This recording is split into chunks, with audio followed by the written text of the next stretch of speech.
on, baby. Hey guys, welcome back to my channel. Very recently, an article came to my attention revolving around an interview with Hayden Christiansen, where he shared some interesting thoughts about the sequel trilogy, and I wanted to talk about what he had to say and also try and draw some conclusions about why I think he said what he said exactly. And I hope you find it interesting. So let's get into the article itself. Brought to us by Heroic Hollywood. Hayden Christiansen shares his thoughts on the Star Wars sequel trilogy. And I'm going to provide this article in its entirety for you to read on this very video, plus a link to the actual article itself. But I probably won't read every single bit of it. I just want to get to the point. When it comes to disclosure surrounding movies, perhaps no film franchise has had the most tension in that regard quite like Star Wars. Following the release of the original trilogy from 1977 to 1983, new eras have since been released, with both the prequel trilogy and the sequel trilogy having been subject to intense scrutiny amongst fans at the time of their respected releases. Fans may forget, but although the Star Wars prequel trilogy era is enjoying a renewed sense of appreciation amongst fans that grew up with those films upon their release, many fans have expressed their intense dislike of George Lucas's 3 films. Jokes regarding the quality of The Phantom Menace and Attack of the Clones in particular was constant. And criticisms against the performances of the actors like Hayden Christensen were also common. While promoting Obi-Wan Kenobi, Hayden Christensen was in an interview with Elif. Well, I'm not even going to attempt that. I apologize for butchering this name. And how it reflected on the legacy of Anakin Skywalker and Darth Vader. And for some, his answer may surprise you. Quote, "Yeah, I really enjoyed the sequel trilogy. It was great the way they had honored this character. I really enjoyed everything they've built up to. And it was fun for me, just getting to go back to be a fan and just watch these stories like everybody else." Now, after reading that, I gotta tell you, that was such a refreshing change of pace to hear approval for the sequel trilogy. However, I don't believe that we as a fan base should, especially those of us who like the sequels, should use Hayden's opinion as validation of any kind, that our side is right, that our opinion is right, because that's what people like the Phantom Menace like to do. And I've talked extensively about why I find that ideology completely insulting to the individuals in question, because I frankly think it's entirely shallow to hoist up someone else's opinion as proof that someone's right. And the only reason that's even brought up by people like the Phantom Menace is specifically for that reason. Don't let them fool you into thinking otherwise. It's because there's no other reason to bring it up, if not that one reason alone. But mentioning the Phantom Menace, let me ask you something. Do you actually believe that group of people are going to go out of their way to promote this article like wildfire, like they did with Marcia Lucas, Mark Hamill, or George Lucas when they had something critical to say about sequels? Do you think they're going to reflect on what Hayden had to say and keep a consistent, logical mind where they go, oh, you know, Hayden had something positive to say about the sequels, and because he's an authority figure on Star Wars, like we've used countless times before to prove our side is right, maybe we've been too hard on the sequels. Maybe we should reflect on what we've had to say in the past. No, absolutely not. In fact, I can almost guarantee you this article is never going to come up in any of the feeds regarding the Phantom Menace in any way, shape, or form. And even if it does, it will most likely be a character attack on Hayden Christensen himself, calling him a shill for Disney who was bought and paid for to say those things. How do I know this? Because people have already started to say that. Because of course someone can't express genuine enjoyment for the sequels without being bought and paid for by Disney. How convenient. And before I go any further, I just want to make something abundantly clear. I'm not so naive, I like to think, that I find it completely impossible that Disney couldn't be influencing what Hayden has to say, because I could absolutely buy that. Disney's a narcissistic, egotistical company, so it makes perfect sense that they could be influencing what Hayden has to say to try and give them a glowing review to try and help their product. That makes sense, sure. My issue is people's over-reliance on this quick to jump to the assumption that, oh, he's just bought and paid for immediately, rather than even considering the possibility that he might just have a different point of view.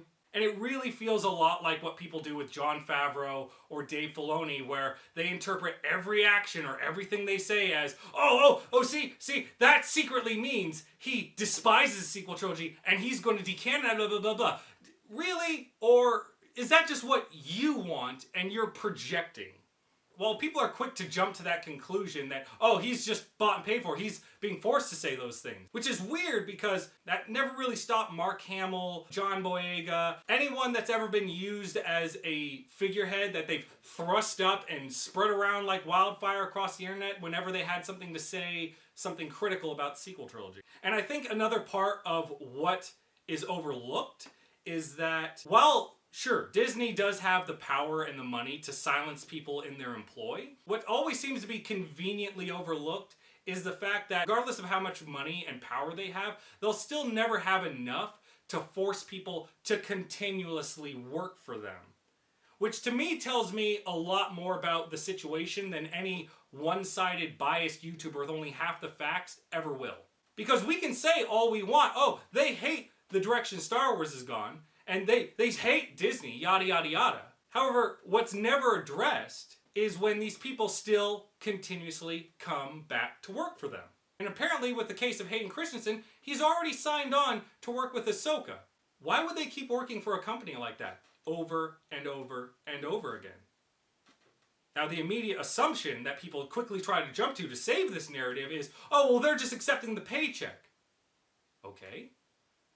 If they accept the paycheck, then they clearly care more about the money than they do the characters, the story, or the franchise.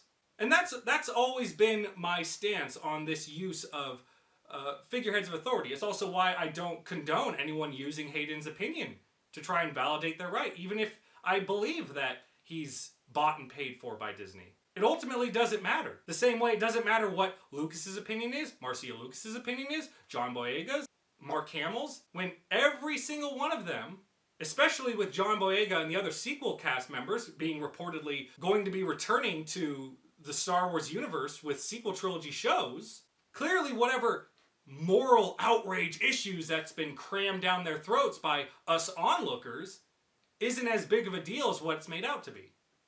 I am, however, at least willing to give Hayden the benefit of the doubt, but even if I was willing to accept that narrative, I still think that there are a number of reasons why Hayden didn't say what he didn't say, and it inevitably circles back around to the Fandom Menace and why I think they're not going to talk about this article or what he has to say, unless it's at the very least a character assassination against him, calling him a bought and paid for Disney shill, because I believe Hayden said what he had to say because of anyone who's worked in the Star Wars industry that has any authority on the matter in regards to what it's like to be attacked, harassed, non-stop for years, it's Hayden Christiansen, who had to endure it all the way through the prequels by the exact same people who will most likely refuse to talk about this article because they go by the exact same name, the Fandom Menace. Which is why they probably, most likely, won't bring it up in terms of conversation unless it's a character assassination against him to try and discredit him. Because it's a very uncomfortable conversation to have because it inevitably circles around to the fact that these people can't talk about Hayden without people coming to the realization that, oh, wait a minute, he's not talking smack about the sequels because he doesn't want to give these people more ammunition that they'll just use to further attack and harass the sequels the way they did with the prequels. There wasn't a changing of the guard. They're the exact same people. They've just changed focus on who they're harassing this time around. So frankly, I'm even willing to give the Fandom Menace or anti-sequelers the argument. Maybe Hayden Christensen's opinion about the sequels, maybe it's not genuine. As long as I get to say that it's at least likely he's not willing to talk smack about sequels because he knows what these people will do with it. Because he's experienced what they've done to Star Wars before, including him. And I think that is the fair takeaway that us as sequel fans should look at. And for any of you out there who would deny this, who would cross your arms and huff as you're about to type, that's completely reaching and completely unfounded in reality in any way, shape, or form, while simultaneously pointing at someone like Doomcock, who will only reference an article without reading it and cite sources that he cannot verify, while simultaneously claiming nothing he says is verified yet, but still points to the article as proof and validation that what he says is true and right, even though he doesn't explain where that it is in the article that proves that he's right.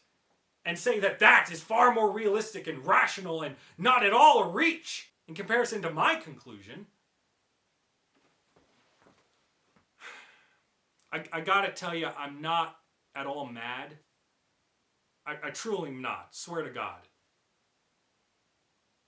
I'm just disappointed.